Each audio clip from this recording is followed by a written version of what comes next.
Hi welcome to Sriteju's kitchen. ఈరోజు function style గుత్తి వంకాయ కూర ఎలా చేయాలో చూద్దాం మన ఛానల్లో.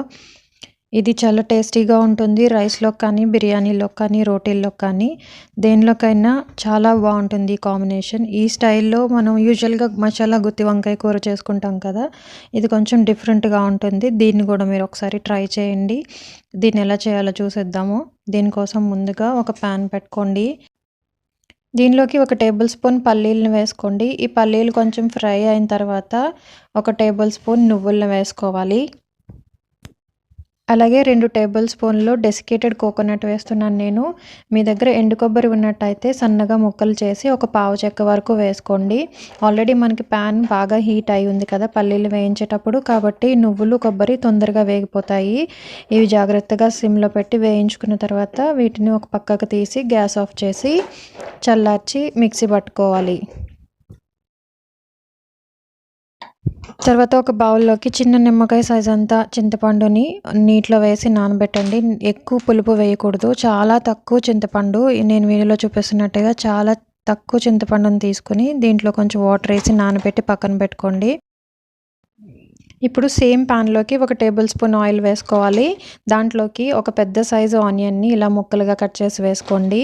ఈ ఆనియన్స్తో పాటుగా 7 నుంచి 8 వెల్లుల్లి రెబ్బలను వేసుకోవాలి.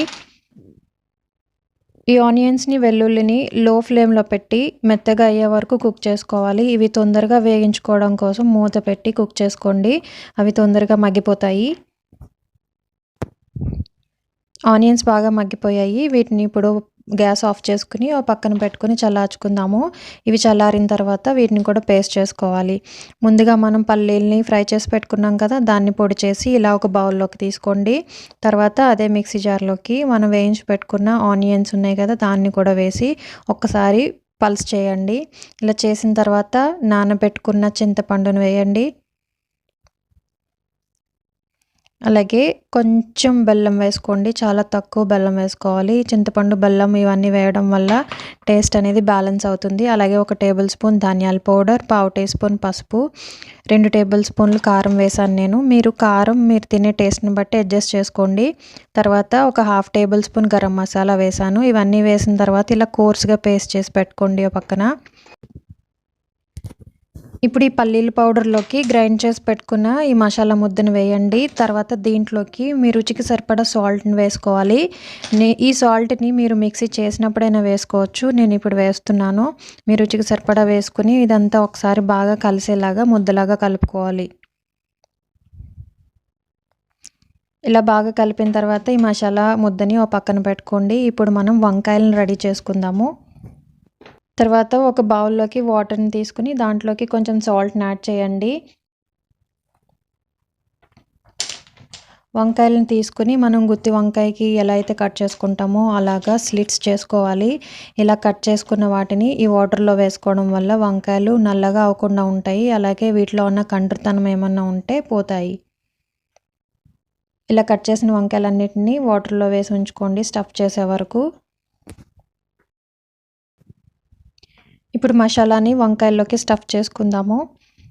కొంచెం కొంచెంగా ఈ మసాలాని అంతటిని తీసుకుని వంకాయ లోపల వరకు వెళ్ళేలాగా స్టఫ్ చేసుకోండి. ఇలాగే మిగిలిన వంకాయలన్నిటిని కూడా స్టఫ్ చేసుకుని రెడీగా పెట్టుకోండి. ఇప్పుడు సేమ్ ప్యాన్లోకి ఒక 3 టేబుల్ స్పూన్ ఆయిల్ వేసుకోండి. దీంట్లోకి ఒక పావు టీ స్పూన్ ఆవాలు, అలాగే పావు టీ స్పూన్ జీలకర్ర వేసి ఈ 2 చిటపటలాడే వరకు ఫ్రై చేయండి. ఇలా వేగిన తర్వాత దీంట్లోకి కట్ చేసి పెట్టుకున్న 2 పచ్చిమిర్చిని యాడ్ చేసుకోండి. అలాగే ఒక చిన్న సైజు ఆనియన్ని చిన్న ముక్కలుగా కట్ చేసుకుని వేసుకోండి. ఇలాగా ఈ ఆనియన్స్ మనకి కొంచెం ట్రాన్స్పరెంట్గా వేగే వరకు వేయించుకోవాలి. ఈ ఆనియన్స్ కొద్దిగా వేగితే చాలు. దీంట్లోకి ఒక పావు టీ స్పూన్ ఇంగు వేసుకోండి. ఈ ఇంగు వేయడం వల్ల కర్రీకి మంచి టేస్ట్ వస్తుంది. తర్వాత స్టఫ్ చేసి పెట్టుకున్న వంకాయలను యాడ్ చేసుకోండి. అలాగే మిగిలిన మసాలా ఉంది కదా, దాన్ని కూడా యాడ్ చేసుకోవాలి.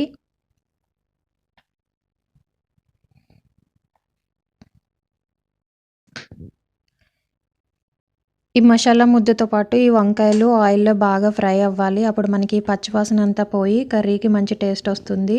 దీన్ని ఒక 5 మినిట్స్ కుక్ చేసుకున్న తర్వాత రెండో వైపుకి వంకాయల్ని టర్న్ చేయండి. ఇలా వంకాయల్ని రెండో వైపుకి తిప్పిన తర్వాత మూత పెట్టి వీటిని సిమ్‌లో 5 మినిట్స్ వేయించుకోవాలి. చూసారు కదా! 5 మినిట్స్ తర్వాత మనకి గ్రేవీ అంతా కొంచెం దగ్గరకయింది. ఇప్పుడు దీంట్లోకి 1.5 కప్పు వాటర్‌ని వేసుకోవాలి.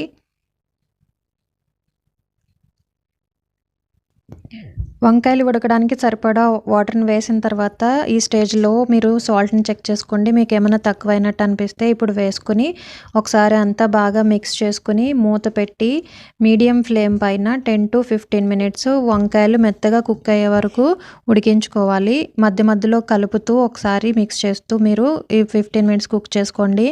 15 నిమిషాల తర్వాత వంకాయలు బాగా మెత్తగా అయ్యి ఇలా కర్రీ అంతా దగ్గరకవుతుంది. అలాగే ఆయిల్ కూడా పక్క నుంచి తేరుతూ ఉంటుంది. ఈ స్టేజ్‌లో మీరు కొంచెం కొత్తిమీరని చల్లుకొని గ్యాస్ ఆఫ్ చేసుకొని ఒక ప్లేట్‌లోకి తీసుకొని సర్వ్ చేసుకుంటే ఎంతో టేస్టీ అయిన గుత్తి వంకాయ కూర రెడీ అయిపోతుంది. ఫంక్షన్ స్టైల్‌లో చేసే ఈ గుత్తి వంకాయ కర్రీని మీరు కూడా ఒకసారి ఇంట్లో ట్రై చేసి మీకు ఎలా వచ్చిందో నాకు కామెంట్‌లో తెలియచేయండి. ఈ కాంబినేషన్ గుత్తి వంకాయ కర్రీ మీకు రైస్‌లోకి, రోటీలోకి, బిర్యానీలోకి చాలా బావుంటుంది. ఇది మీరు కూడా ట్రై చేయండి. అలాగే మీకు ఈ వీడియో నచ్చితే కనుక లైక్ చేయండి, కామెంట్ చేయండి. ఇప్పటివరకు ఎవరైనా సబ్స్క్రైబ్ చేసుకున్నట్టయితే ఇప్పుడే సబ్స్క్రైబ్ చేసుకోండి మన ఛానల్‌ని. మరిన్ని వీడియోస్ కోసం శ్రీతేజూస్ కిచెన్ విజిట్ చేయండి. Thank you.